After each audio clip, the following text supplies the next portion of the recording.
We've heard much about Upwardly Global today. One of the things that's critically important is the issue that it addresses, the underutilization of high-skilled immigrants in our society. According to our research, even before the recession, almost half of Latin American immigrants who arrived in the United States after they were 25 with a college degree were working in unskilled jobs.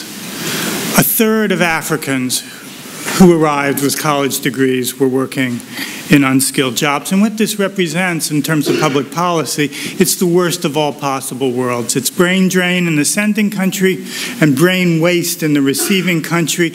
And the promise of Upwardly Global and the reality of Upwardly Global has been to move these skilled immigrants from the economic margins to the middle class. We were also deeply impressed by the program itself, with response to the fact that immigrants often lack networks, they often lack understanding of job search customs, while at the same time, employers lack the resources needed to evaluate foreign trained candidates' credentials and skills. UpGlow doesn't just work at the firm level. As we've heard, it works at the state level, it works at the international level, and what was particularly striking to us is the masterful use that it makes of over 800 volunteers who coach and train and serve as advocates for the immigrants that come through the program, making it one of the absolutely best examples of two-way integration that we see within the business sector or generally within the society. Let me just close by noting UpGlow's remarkable success rate. Its graduates earn much, much more than the cost of the training they receive, which translates in turn into lower transfer payments, but also, for society's sake, into much higher taxes. It is really my great, great pleasure to give the award to Nikki Cicerani from Upwardly Global. Start by thanking MPI and the J.M. Kaplan Fund. This is a very meaningful honor for Upwardly Global, but I also want to recognize the foresight and the leadership that they showed in shining a light on this particular issue. I want to also take a minute to recognize and thank the Upwardly Global team and the board. One of our sort of secrets of success, as others have mentioned, is that each and every member has an unwavering commitment to our mission. I want to thank the 800 volunteers and the 100 corporate partners who recognize the valuable contribution of immigrants to America and acknowledge that there's as much to be gained as to be shared in their relationships with our job seekers. I want to note one special volunteer and partner who's joining us today, Michael Privatera. Michael, are you here? There you are. Michael's the leading champion and visionary of our corporate partnership with Standard & Poor's and has demonstrated the kind of leadership. I think that Betsy said, you know, there's no model for this. And Michael said, yep, there's no model. Okay, let's see what we can do. And I want to thank you for that leadership. And finally, I want to recognize the other winners. I have learned so much today. I've become so inspired today. And the hundreds of applicants who I know are as passionate and as dedicated as we are to the successful integration of America's newcomers and to maintaining the heritage of our country as a nation of immigrants. As Michael had pointed out, there's about 1.3 million immigrants in the United States today, and they are college educated, they have the legal right to work, and they are poor. These are newcomers who, in their home countries, were engineers and doctors and teachers. And in the United States, they are nannies and housekeepers and cab drivers, which again are noble professions, however, not maximizing for the individual nor for our country their full potential. On an individual level, the relegation of this group to unskilled employment, it leads to economic struggle. It leads to disenchantment, which we cannot afford as a nation today in our position globally. And it's a loss of hope.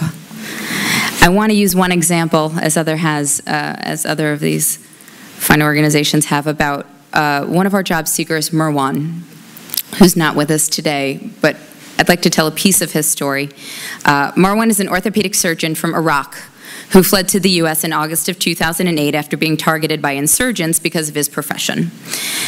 His first job in the United States, cashier at a hot dog stand. Why is this unacceptable? Because each job seeker who we assist back into their professional field, it reaffirms the greatness of this country.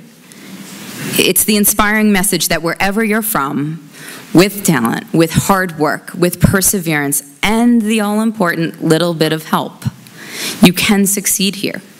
And as Michael mentioned, we've created hundreds of those success stories.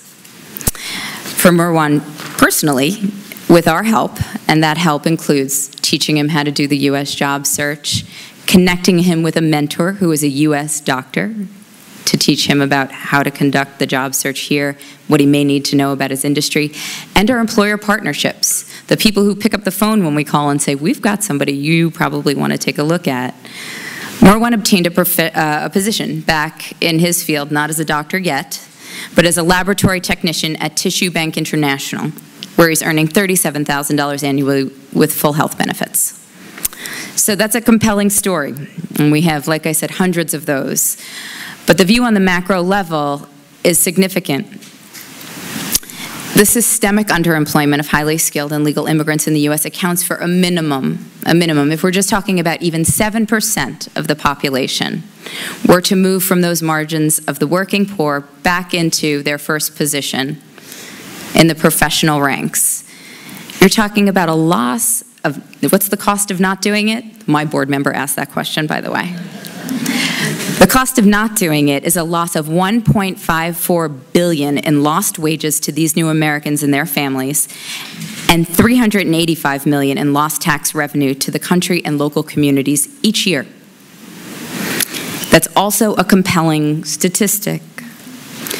But what's really at stake for the United States with changing this paradigm and getting the integration of America's skilled immigrants right, I'd argue that it's the preservation of our economic leadership and national heritage.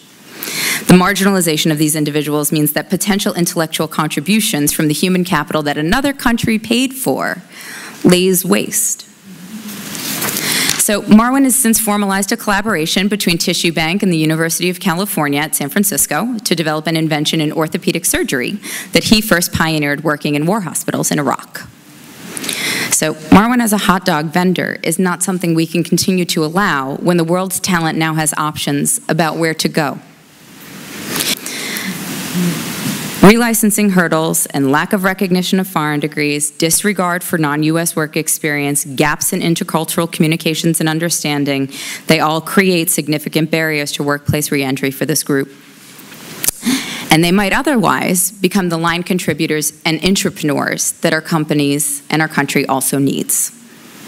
So when I listen to the discourse on comprehensive immigration reform, I do feel that we're still missing a critical component.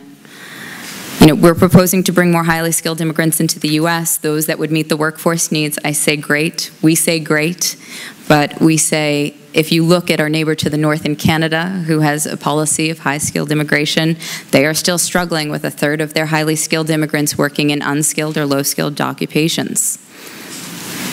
We are receiving tremendous demand for our work in the U.S. today.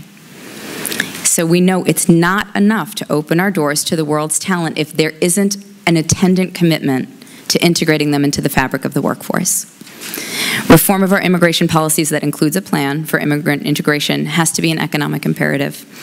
And our work is to ensure, when I say ours, I do mean a collective ours, but Upwardly Global for sure, I can speak for us. We feel like it's our job to ensure that these individuals who held out hope that we could deliver them their dream, that we work at that level. But we also feel like we're working to make sure that the United States learns all it needs to prepare itself for the next era of global competition, and it's the post-comprehensive immigration reform era. It's where our success in integrating the world's talent will become a determinant in our ability to continue to attract it. So we will put this money to work to build our infrastructure so that we may continue to be around to deliver that message, to deliver more success stories that prove the valuable contributions immigrants continue to make, and to insist that we need the policies, programs, support, and that at an individual level, those who are willing to take leadership positions to ensure that it does happen. So I want to thank you again, J.M. Kaplan and MPI, for your support in helping us continue.